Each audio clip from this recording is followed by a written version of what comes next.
Shri Swami Samarth, Shri Gurudev Datta. Video शेवटपर्यंत पहा। Video थोडा सुद्धा स्किप करू नका, कारण सगळ्यांना आवडणारा व्हिडिओ आहे। सुरुवात करूया। आजचा व्हिडिओ आहे नात्याबद्दल। नाती कशी असतात आणि नाती कशी असावी, चला तर सुरुवात करूया।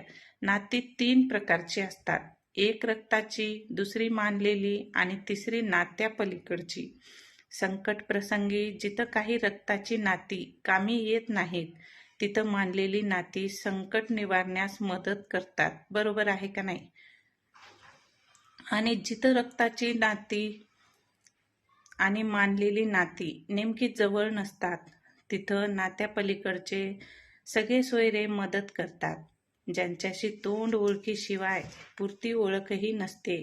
म्हणून माणसानं आयुष्यात रक्ताच्या व मानलेल्या नात्यासोबत नात्या पलीकडचे सगळे सोयरेही जमवले पाहिजेत, ज्यांचा चांगला अनुभव आयुष्यात एकदा तरी येतोच, बरोबर का नाही? श्री स्वामी समर्थ, श्री गुरुदेव दत्त। व्हिडिओ आवडल्यास व्हिडिओला लाईक करा, चॅनलला सबस्क्राईब करा, फेसबुक पेजला, इंस्टाग्राम पेजला फॉलो नक्की करा।